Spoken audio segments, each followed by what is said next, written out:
Imhotep et encore soyez les bienvenus ici sur les plateaux de l'Académie de la culture noire kémétique.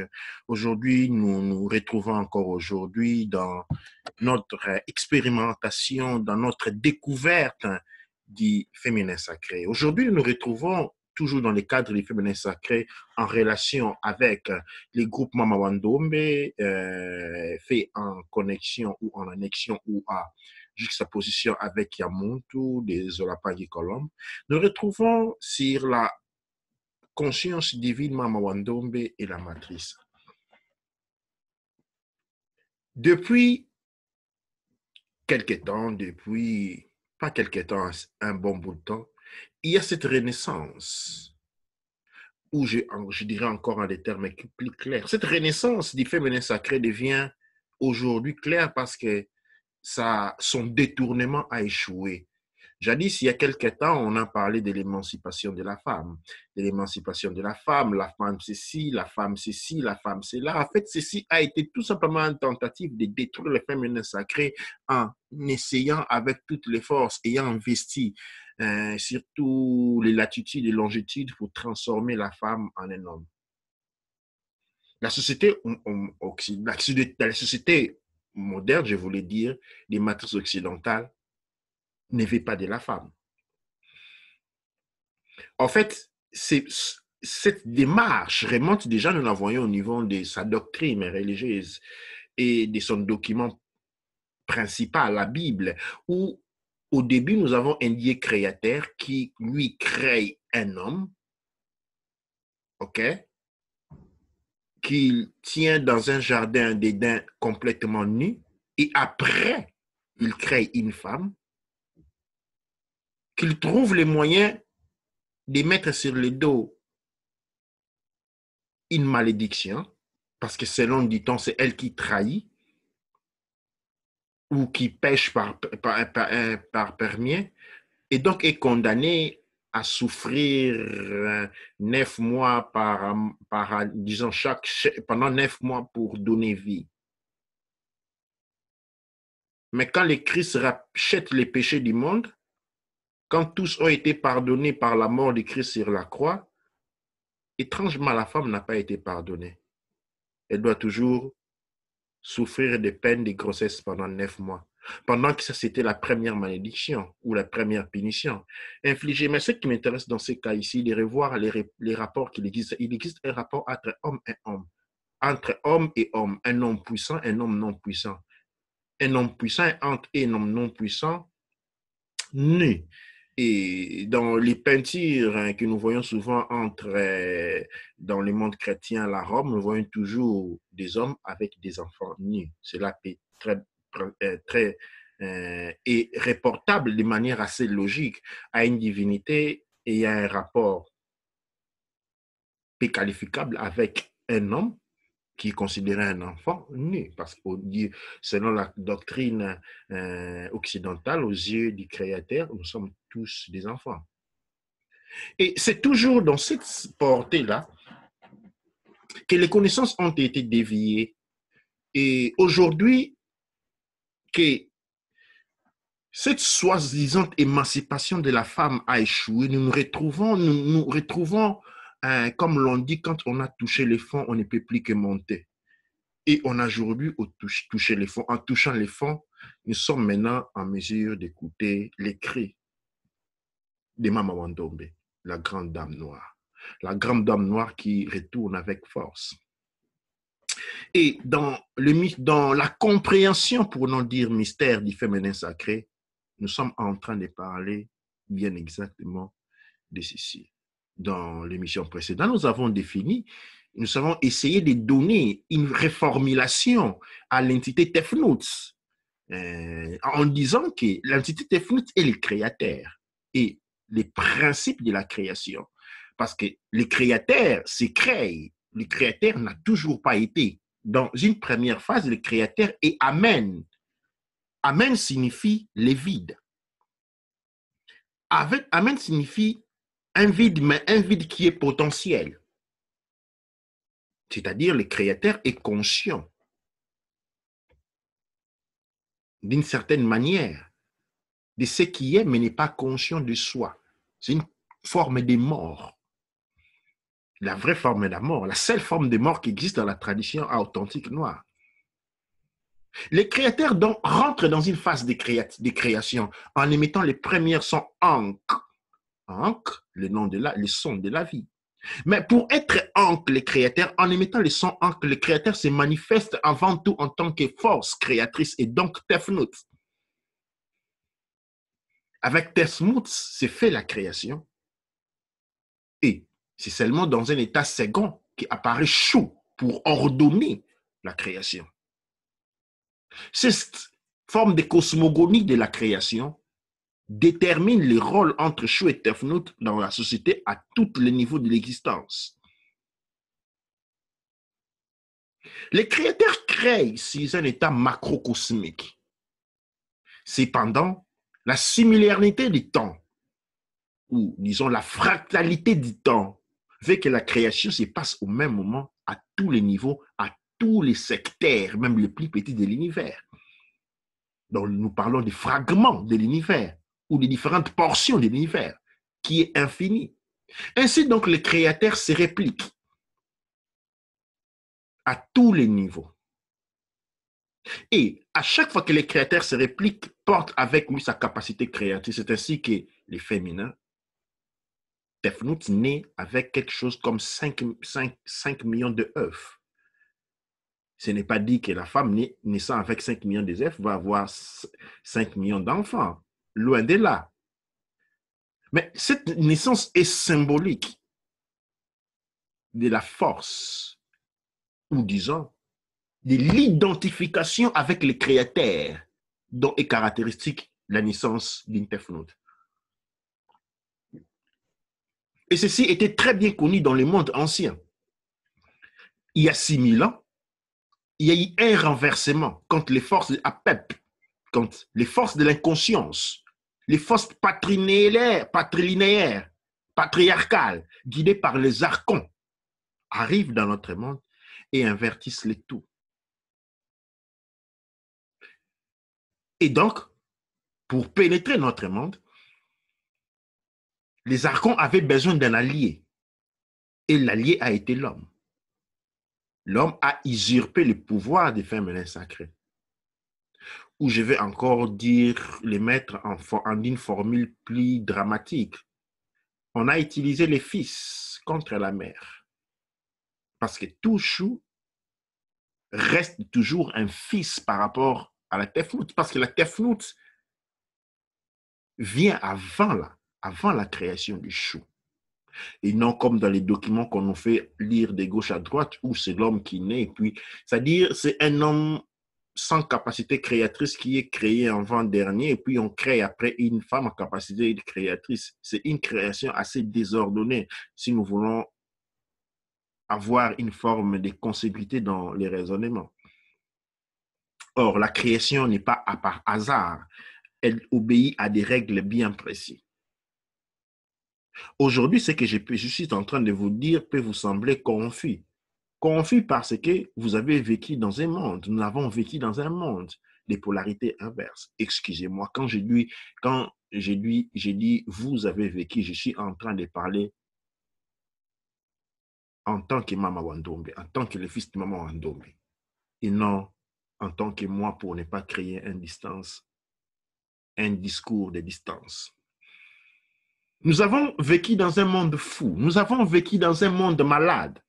Nous avons vécu dans un monde aveugle, un monde manipulé, dans un patrix et non une matrice. Dans la matrice, on ne peut être que dans le bien, dans le juste, dans l'harmonie. On a vécu dans un patrix et tout nous semble désordonné. Dans les patrix, nous avons une conception, nous voyons, dans les patrix, qu'est-ce qui se passe? Ceux qui sont là pour nous aider deviennent, ils sont vus comme des ennemis. Nous avons besoin aujourd'hui de l'énergie de Mama Wandombe.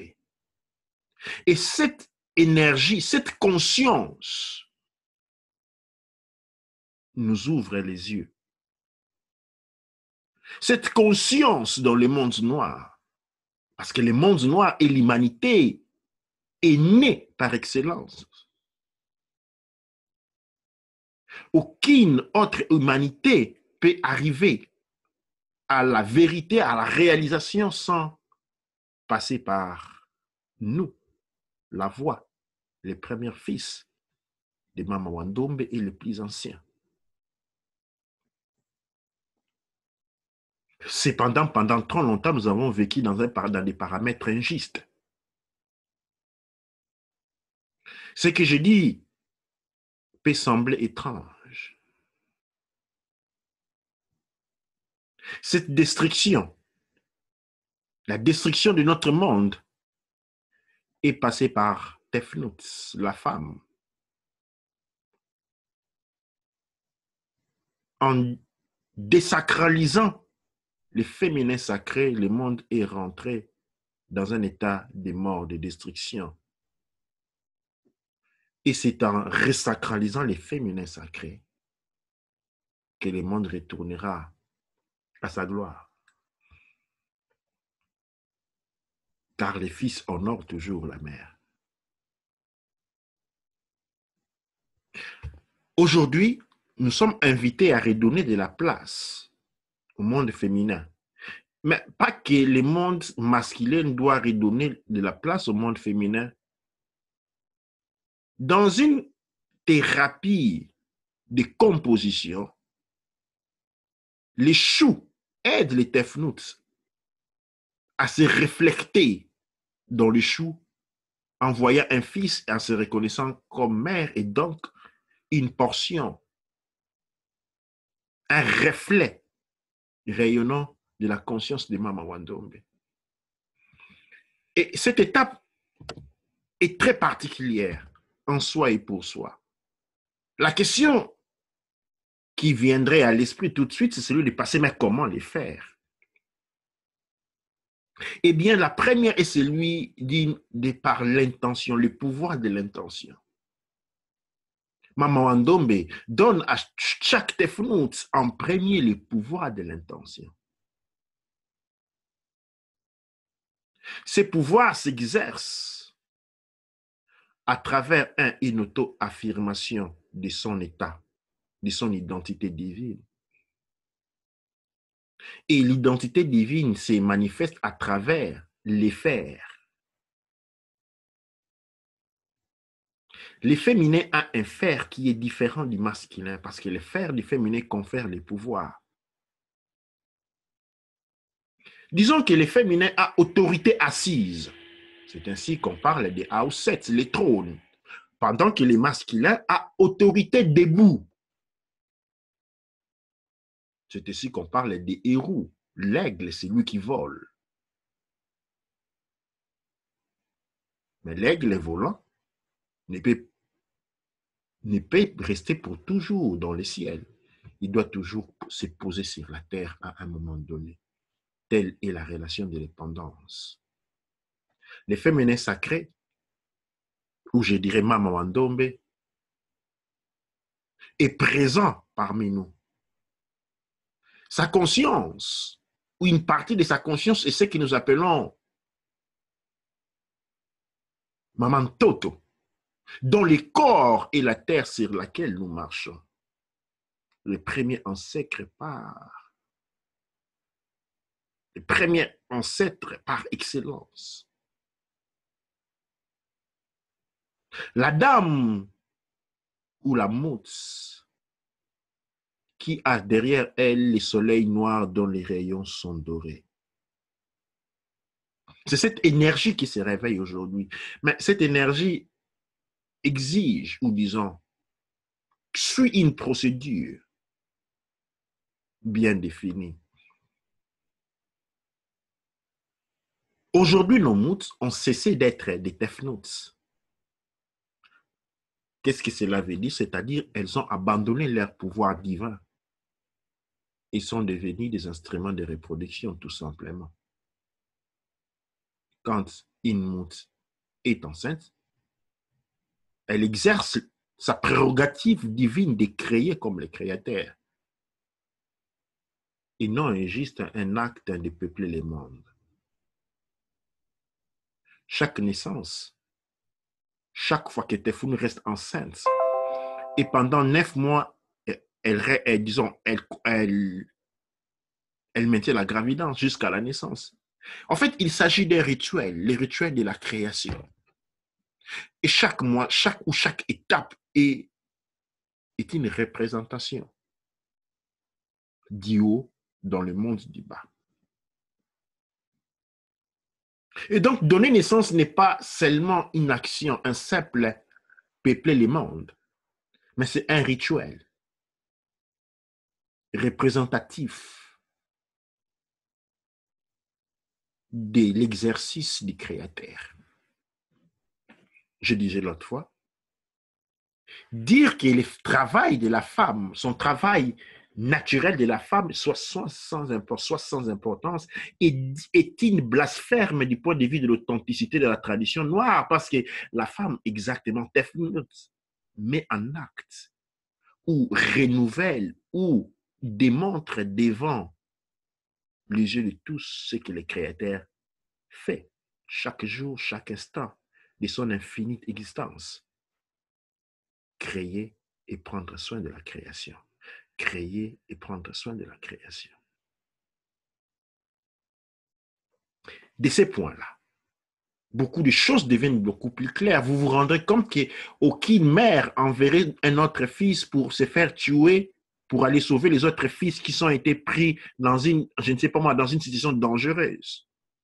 Parce que quand l'on conçoit la création du point de vue de la grande dame noire de Mama Wandombe, les mensonges tombent d'elles-mêmes sans besoin d'aucune preuve. Parce que la création obéit aux mêmes lois dans tous les règnes possibles, depuis les règnes invisibles aux règnes visibles, depuis les règnes inorganiques aux règnes organiques. Et chaque niveau, la même chose se reproduit encore et encore.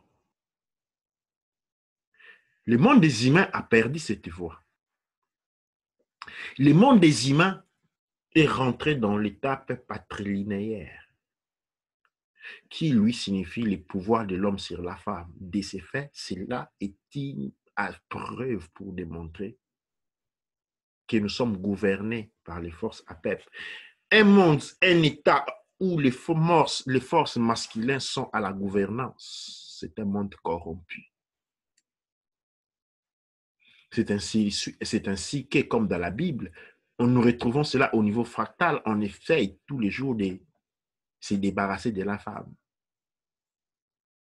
On veut faire des hommes capables. En fait, au début, on arrache à la femme même sa capacité reproductive à travers des manipulations génétiques, de la nourriture, de l'eau, ainsi de suite. Au point où les femmes commencent à concevoir de manière difficile, c'est-à-dire la divinité leur abandonne. Leur divinité est en train de mourir.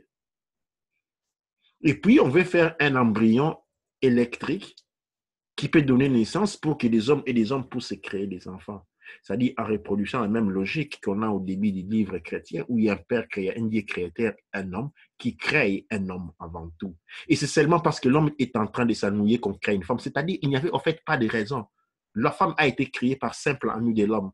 C'est-à-dire si l'homme, Adam ne s'ennuyait pas, la création de la femme ne serait pas possible. L'homme doit pouvoir, j'espère que maintenant on est en mesure de voir les mensonges derrière de telles affirmations. Pourquoi le féminin doit se taire? Pourquoi le féminin doit disparaître? Pourquoi même au niveau de Tefnut, on doit la transformer? On doit la forcer à travers tous les instruments possibles pour la transformer en un chou. Parce qu'il y a une guerre contre les créateurs. Il y a une guerre contre tout ce qui représente l'authenticité de la création. Et par là, à notre niveau, nous voyons le monde noir. J'ai posé la question en classe. Quand des pays se font la guerre, qui perdent? Tous ont répondu les plus faibles et j'ai répondu non. Les femmes perdent. Parce que ce sont les seules qui perdent les enfants. Les seuls qui perdent les enfants. Et donc tout conflit, toute guerre avait pour une seule ennemie, la femme. parce qu'elle représente les créateurs. Tous les conflits ont porté à la destruction, à la mort de qui?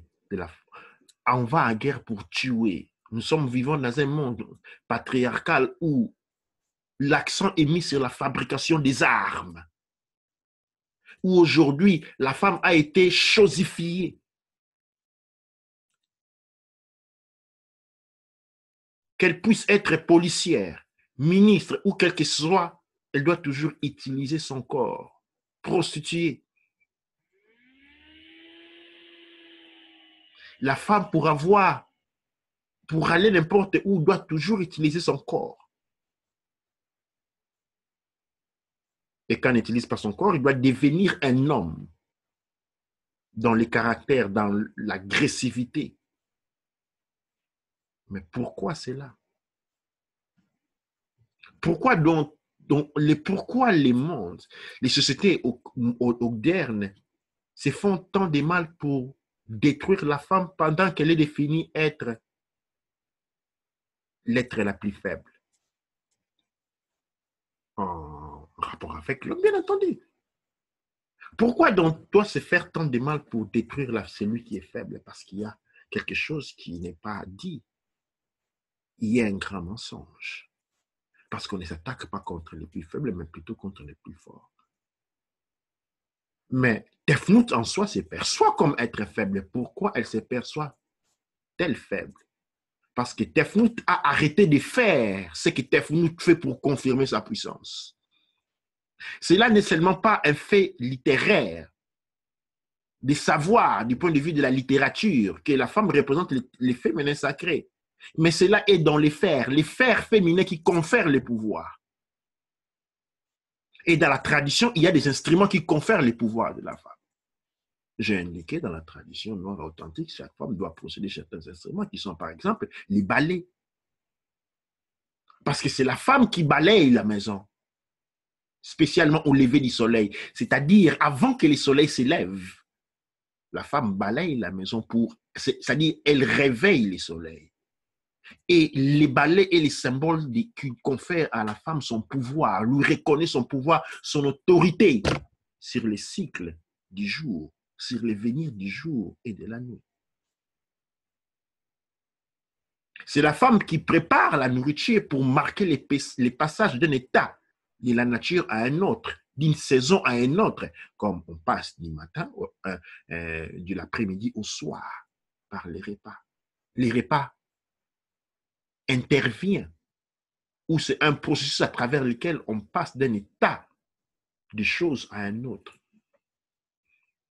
Les pouvoirs de la femme, les attributs divins de la femme ont été inclus en elle. Elles sont instinctives. C'est ainsi que la femme est le trône. Une mauvaise interprétation de l'ancien monde, par exemple, on voyait souvent c'était les hommes qui allaient étudier.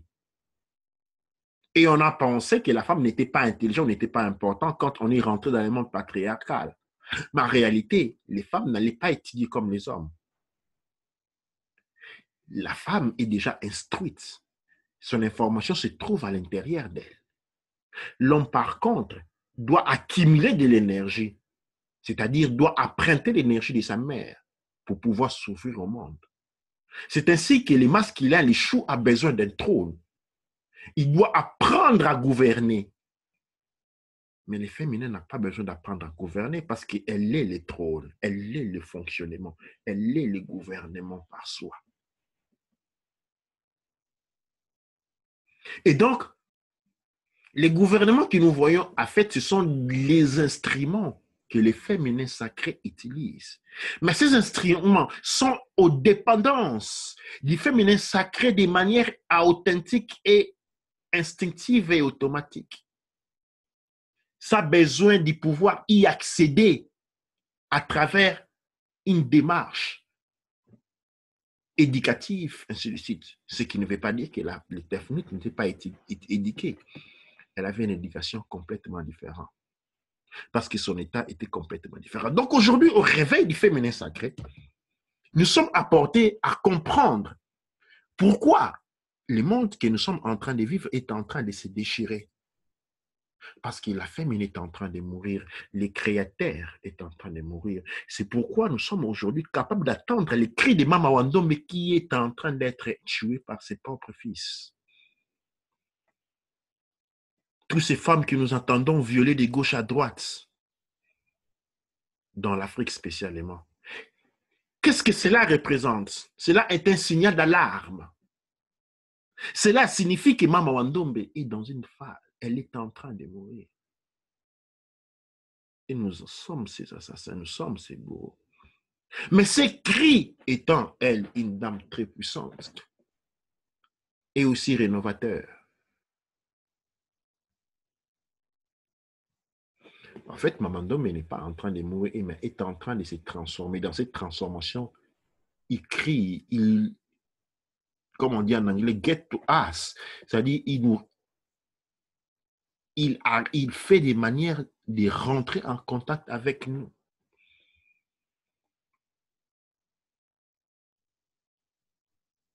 Pour ne pas nous laisser en arrière, parce qu'une mère ne laisse jamais ses enfants en arrière. Mais aujourd'hui, chaque Tefnout est appelé à jouer ses rôles. Chaque Tefnout est appelé à rentrer dans sa dimensionnalité et voir le monde pour ce qu'il est réellement.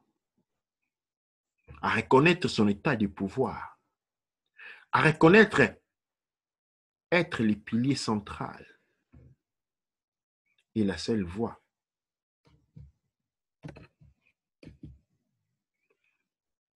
pour la transformation positive de notre monde. Les féminins doivent apprendre à être féminins. Cela peut sembler un slogan dont les moyens peuvent être difficiles, c'est-à-dire comment les faire. Comment nous allons les faire? Les réponses peuvent être multiples, mais je vous invite plutôt à célébrer, répète ou répète, des Amon-Ra, les premiers mois du calendrier kémétique, qui sera bientôt publié sur le site kachupa.org, un travail du Canep Semerket Ankh-Hotep. Dans ces mois, nous sommes appelés à nous reconnecter à la mer, à la grande mer Noire. Chaque fils est appelé à se reconnecter à la source qui nous donne la vie, à la grande dame noire. Et chaque Tefnout est appelé à redevenir, à reprendre sa place, à devenir cette grande dame. Ceci est un appel que je lance à toutes les Tefnouts partout où vous trouvez. La sacralité divine Tefnouts s'appelle le voodoo,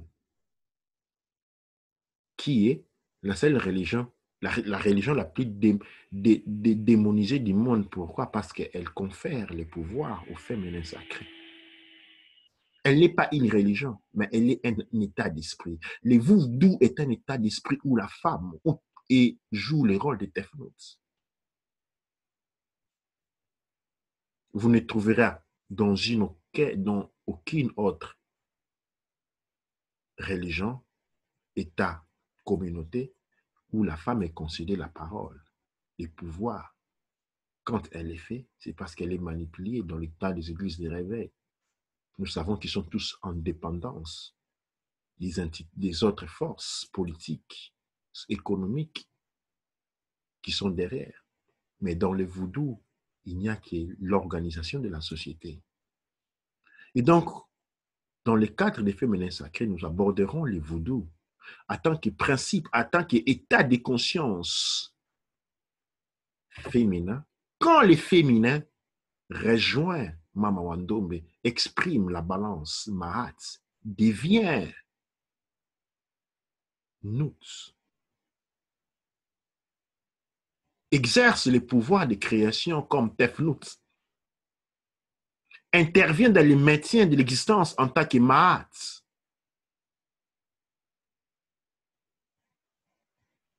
et oriente le devenir en tant que Neb est.